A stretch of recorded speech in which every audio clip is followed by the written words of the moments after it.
Hey everybody, Professor Z here, and I'm standing in the brand new podcasting studio here at Sacred Heart, and these next set of videos are going to be a walkthrough of the different features from the microphones and the headphones set up in here, the cameras that we have to record with, the control room setup, the multi-track functions.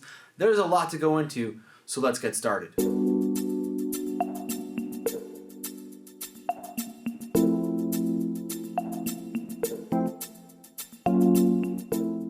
So to turn on all the lights in the studio, we're going to hit these 4 switches on the right here, and all the ceiling lights will turn on. Right here we have a switch for the floor lights, which are LED lights that can be multicolored. So here we have a DMX controller, and we can adjust the red, green, blue, and amber settings of the floor light, and also how bright they are. So we can do a mix of different colors and its intensity. So anything you want, you can mix it together and have the colors for your show.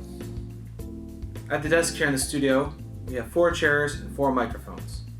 These microphones can move around the desk. They're low profile so they can stay out of the way of the cameras when you're using a video setup. It's important with these microphones, they actually want to talk into the side of it, not the top. So adjust it properly for your height. You can loosen this part right here to adjust it up. Make sure you tighten it down so the microphone stays up. This arm also goes up and down a little bit, so you can adjust up and down based on your height. Also, the seats go up and down as well. Always make sure you have your headphones on when recording, so that way you can tell if you're close to the mic or not. And under here, in the center area, near the window side facing it, there is a headphone control. So each headphone has a volume control. It's located underneath the center area here. So that way, if one person's a little too quiet or too loud, they need to adjust their headphones, you can do that here in the center area. Now, let's head over to the control room.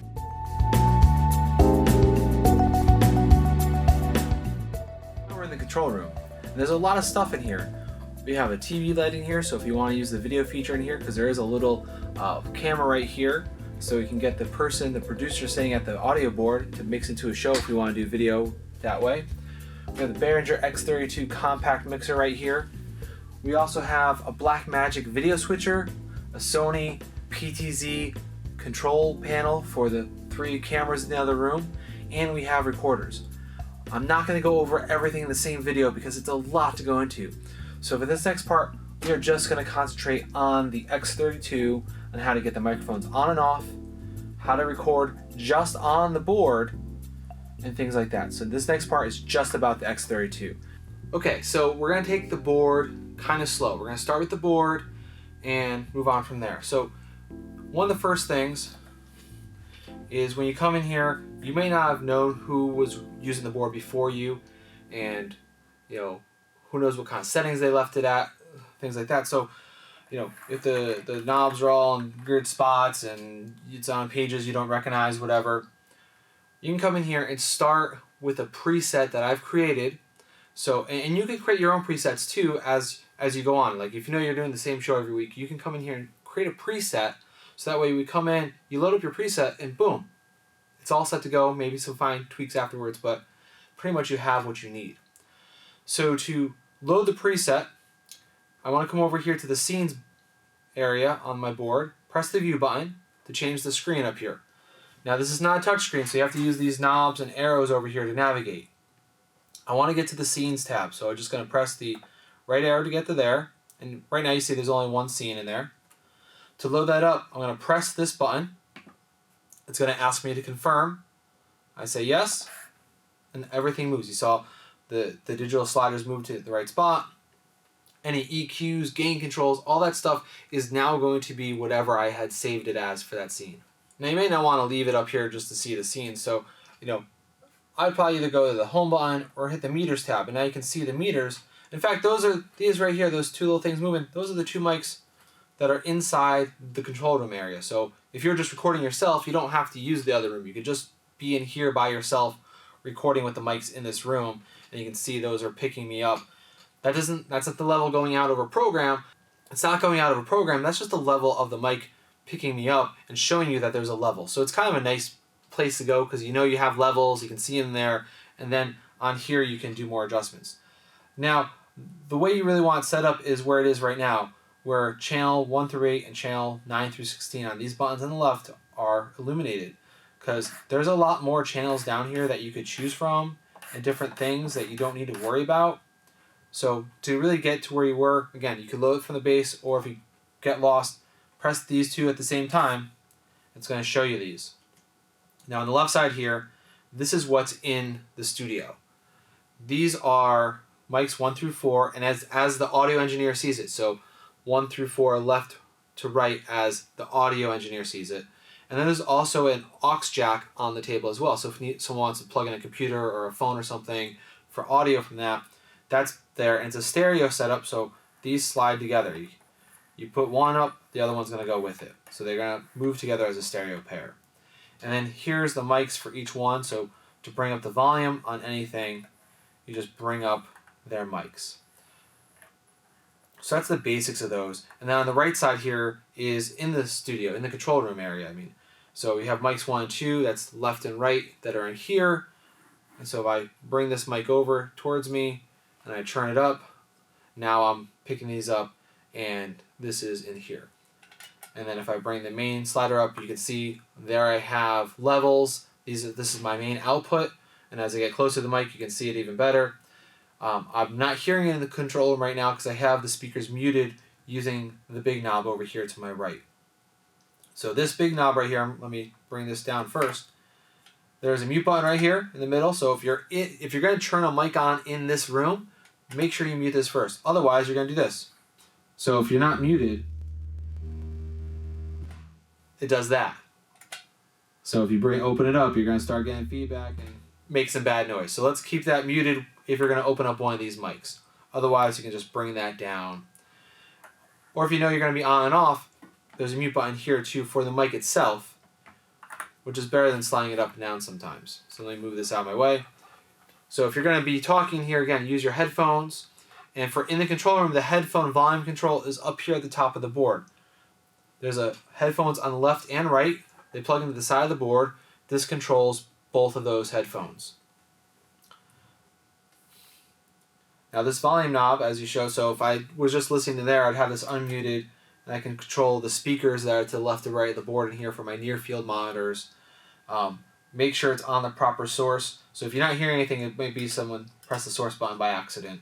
So it should be on source A in order to hear it in here. Same thing with monitor outputs. It should be on monitor output A for these speakers in here. Okay, so some other fine-tuning things you could do for everybody is also, so if I have the volume up, you know, they're on and open. Now if I need to adjust maybe their EQ or their gain, so gain controls the sensitivity of that microphone in there, maybe they're a soft speaker so you need to up their gain a little bit. Because this is a digital board, these are the controls for every single channel. But in order to make sure I'm using the right channel, I first need to press the select button up here. When I press that, now these are activated. And you'll see when I press that, this light turned on, showing me that I'm sending 48 volts or phantom power to that microphone, because these do need phantom power. And if I want to see what this panel is doing, again, they all have little view buttons, you see. So I press view, and I can actually see a little readout of different things of that. And here's my gain control for that channel. So I can turn that gain up or down, wherever I need to. There's also compressors and low-cut filters and all those things. So if you really want to get heavy into it, there's a lot of things you could do within here for each channel. But it's important to make sure you hit select first on whatever channel you want to change, and then make those changes up here. Because if you forget and you're over here, and you start doing it, but this is lit, it's actually still affecting this channel over here. Now you notice each channel, when you look at it, is labeled. That doesn't only say channel 1 up here, but also says studio mic 1, studio mic 2, studio mic 3, same thing over here, mic 1, mic 2. So they're all labeled as what they are. And then I also color coded them as well, so you can kind of see yellow is for in there, purple is for in here, and then there's this red channel over here. So everything's actually getting routed through this one channel called the seeder. So this is a device that helps eliminate room noise. It's a little, so basically all the mics come in, and they go out to the seeder and then come back in again, and it just removes some of that room noise to make a much cleaner recording. So this does need to be up and engaged. So if you have mics up and this is down and you don't hear anything, it's probably because you don't have the cedar up. So make sure that's up. And that's why it's part of the preset as already being up in this position. And of course, this is your mains right here.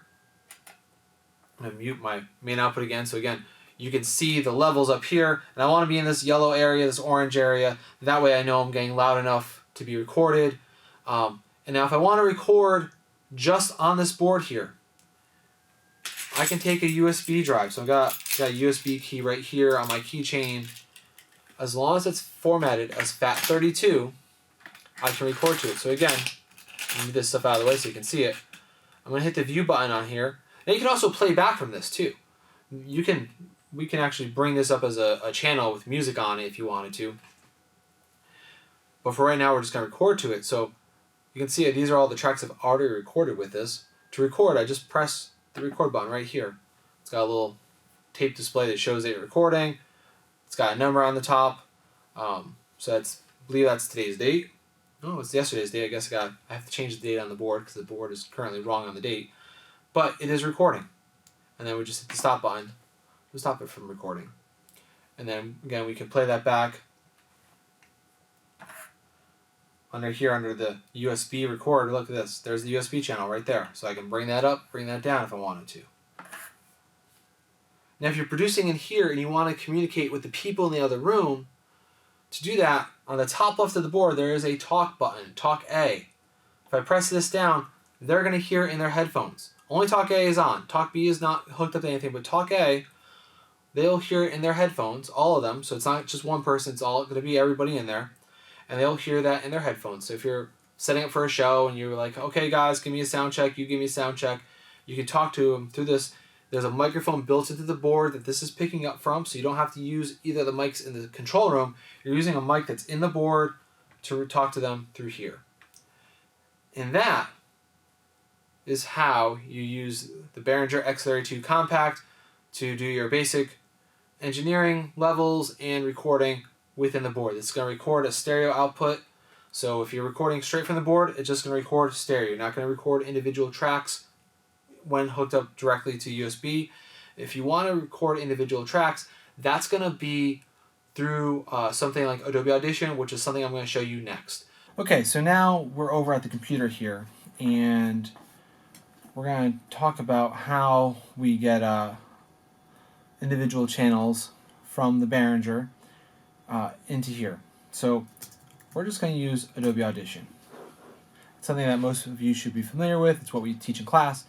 And we're going to create a multi-track session in here. So log on to the computer using your own username and password. Open up Audition.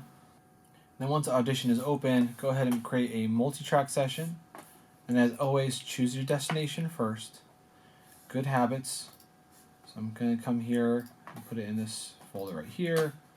I'm going to call this my example session. And I'm going to hit OK. Now we're in a multi-track session. Now I can assign each individual track to be a person's microphone. And I can also get the stereo output. Now, you can't actually get the true main output of the Behringer. You have to use the cedar. I'm not sure why it doesn't just do the left-right main out. It only does the 32 channels of the board. So in order to assign channels, we go here where it says default stereo input with the little in arrow. Click on here. And you can see a whole list. This is every single channel that's in the Behringer. Now on the board, you'll see channel numbers for certain channels. So I know the cedar is channel 16. Okay, so I'm going to come down here to 16. Select that, and when I hit arm to record, and I make sure it's on over here. Make sure our microphone is up so I actually hear it. So I have this microphone is on, and you can see I'm getting levels. But this is just the cedar. This is the output of the board through the cedar. So I have that noise reduction already as part of it as well. Now if I want to do individual mics, again I go to the drop down, I'm going to choose mono, and I'm going to do the mics. Now here is the tricky part. So if I'm doing the mics in this room, I can just look at the channel numbers. 9, 10, those are the mics. So I can go channel 9. That's the left mic. I can go channel 10 down here. That's going to be the right mic. And let's arm to record so you can see my level. So there you can see the level of the mic. I'm talking directly into this one. It's louder than the one on the other side of the room that's not even up. And anything I want to record, make sure you press that R to arm to record. And once you do that and then hit the record button here, it'll start recording all those individual channels. Now you'll notice that the individual mics actually have a lower gain than the output of the main one. It's just how it, I don't know why, I don't like it. No, it's just, has a low preamp, so the mics, even when we're really close to it, are going to be lower level than the main output of the Cedar. That's based on the gain level of the microphone itself. But this way I can do multi-track recording. You can see they're all recording at the same time too, so when I hit stop now and I go back to edit this later on, they're all synced up. I can just do my cuts and take out middle parts, but everything's synced. I can adjust audio levels in post. So based on what you're trying to do, if you're trying to really do a really high quality show and you want to be able to adjust everyone's level post-production, this is a way to do it. I have everyone's inputs. I can adjust their levels. I can adjust the noise reduction, the gain, whatever in post. I want to do as much of it as I can on the board ahead of time. I don't want to rely to do everything in post because this is going to take more time. But this is how I would do it on the computer. So that is how I do it. Of course, hit save when you're done, and boom, it's all saved to my hard drive. And if I open up the hard drive here and show you that, so here is the project file, and here's all the individual recordings. So it's going to create a file for each one. Each one of those is an individual file, so you could take one out if you just wanted one person and do something else with that later on. You have it. So a lot of flexibility with this. Now the next video, so that was kind of a real quick how to do that. The next part is going to be how to use all the video controls. That's a little bit more intense, so make sure you watch that one if you want to do the video recording.